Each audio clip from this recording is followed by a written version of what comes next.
Tak sjeli jsme se zde na setkání s občany, protože chceme pokračovat v naší práci, chceme pokračovat v setkání a tak nějak šířit i tu osvětu, naše plány. Já jsem dnes přijel hlavně proto, že máme za sebou nějaký vývoj, nějakou práci a naše školství je oblast, ve které se pořád nic neděje, nic se nezlepšilo a pořád prostě se ty negativa našeho školství projevují především na dětech. Takže já bych byl nerad, kdyby se uplynulé 2-3 roky a veškerá ta práce hodila za hlavu a nepokračoval bych v tom. Moje motivace od začátku je pořád stejná.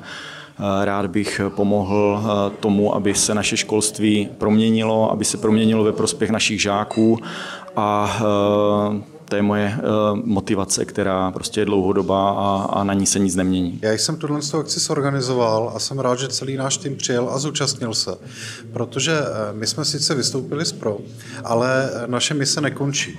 Naším úkolem je posunout Českou republiku kupředu, dostat se ze spáru lobistických skupin, ze spáru financí a různých nadnárodních zájmů, aby Česká republika mohla fungovat a vzkvétat.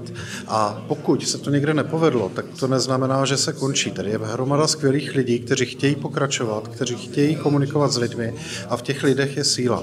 A tito lidi, pokud budou vědět a spojí se a půjdou u voleb volit ty správné lidi, ne strany, ale ty správné osobnosti, který ví, jakým způsobem tu Českou republiku posunou dál, tak věřím tomu, že nakonec budeme země, kde se bude dát žít a která bude skvělá pro naše děti. Dnes jsem tady protože je tady výborná skupina lidí, se kterými spolupracuji už déle než rok a dál chceme bojovat proti systému v České republice a chceme ho změnit. Hele, jsem tady protože by mi bylo strašně líto zahodit všechno to, co se dělalo. Bylo by škoda zahodit 2 roky práce, které jsou. Jezdíme mezi lidi, je zapotřebí být mezi lidma, je zapotřebí jako se snažit dělat politiku s lidma a pro lidi. A pokud tohle bychom nedělali, tak to celý nemá žádný smysl. Ten smysl je opravdu jenom v tom, že se setkáváme s veřejností co nejčastěji a co nejvíc. Zastoupení je tady, si myslím, že veliké. Dali jsme příležitost i 2 hostům. Jeden přijel z Liberce a druhý z Českých Budějovic. Nechali jsme je prezentovat jejich názory, které respektujeme, i když s nimi třeba nemusíme úplně souhlasit, ale nicméně lidé si přejí spojování a my respektujeme druhé názory. Já jsem vždycky tam, kde jsou dobří lidé a lidé, kteří dělají dobrou práci a ukázali, že ji dělají srdcem a ne z prospěchu. A protože za ty 3,5 roku těch lidí, který jsem poznala po celé České republice, je hodně a ne, oni nemají tu možnost prostě kolikrát jezdit na různé akce do Prahy a tak vždycky, pokud ten čas mám, tak ráda přijedu za lidmi dobré vůle a hlavně na Moravu. Vždycky se moc těším.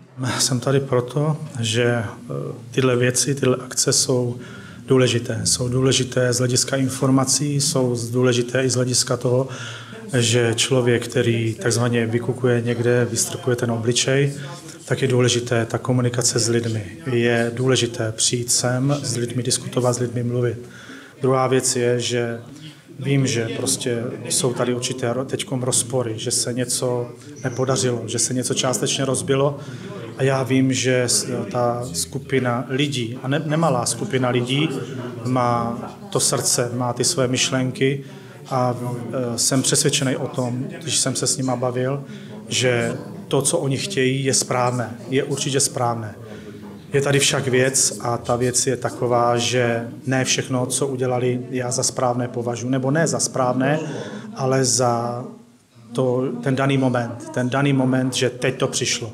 Já to vidím trošičku jinak a proto taky tady jsou. Já myslím si, že to proběhlo a probíhá to úžasně a že to naplnilo naše očekávání. Musím přiznat, že jsem ani tolik lidí nečekala a i pan tady domácí byl překvapený, kolik hostů se sjelo. Jsem tady dneska z jednoho prostého důvodu, z toho, že Peťu už dlouho znám. Její myšlenky nejsou mi cizí. A vím, že tady ta současná situace, jaká je, tak mi není lhostejná. Hele, budoucnost je jako v každé politice naprosto nejistá, ale jedna věc je jasná, je zapotřebí to zkoušet, dokud to ještě jde. Nevíme, co nás čeká dál, prostě opravdu se nám ten republikový Titanic začíná potápět. Začínáme mít spoustu problémů, které nebyly. To, před čím jsme jako před rokem varovali, to se teď jako přímo před očima děje. A jestli to neskusíme jako nějak ještě zastavit a neskusíme s tím proto něco udělat, tak jako co nám zbývá. My musíme pokračovat dál, protože není jak jinak to udělat. No, takže budoucnost je jasná, setkávat se s lidma dál, upozorňovat na problémy, které jsou. Nedat se, nevzdat to, bouřit se a nevěřit České televizi. Tak, jak jsem neplánoval to, že budu vystupovat na náměstích, že si budu dopisovat s ministrem školství, že se budu účastnit různých akcí, tak úplně nevím. Na druhou stranu to, co jsem řekl, že školství a jeho budoucnost mi není lhostejné, tak určitě nějakým způsobem pokračovat budu.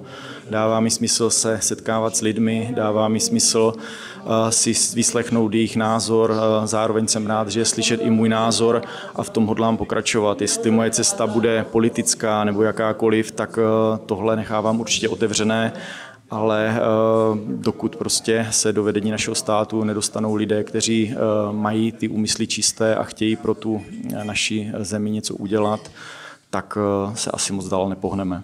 Ty věci, které potřebujeme opravit, tak jsou v nás. My jsme tím materiálem k tomu, aby jsme opravili naši zemi. Lidé nesnášejí extrémy, jo? Nemají rádi extrémy.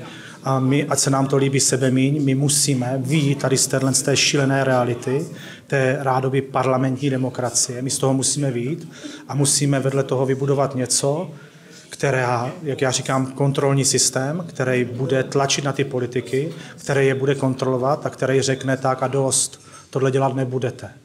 Já jsem jako ukázala víceméně jako ty plány, které mám já, ale aby to nebylo účelová změna zase kvůli nějakým jako postům nebo něco takového, víceméně jsme byli z bláta do louže.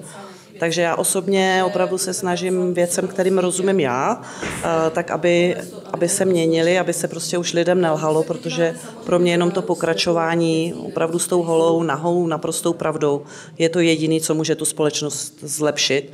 A myslím si a doufám, že jsem příkladem ty 3,5 roku, že to dělám já taky. Tak. V naší činnosti budeme určitě dále pokračovat, protože v tom vidíme smysl, jak informovat naše občany o tom, co se u nás děje, protože bohužel naše mainstreamová média informují jenom o tom, o čem chtějí.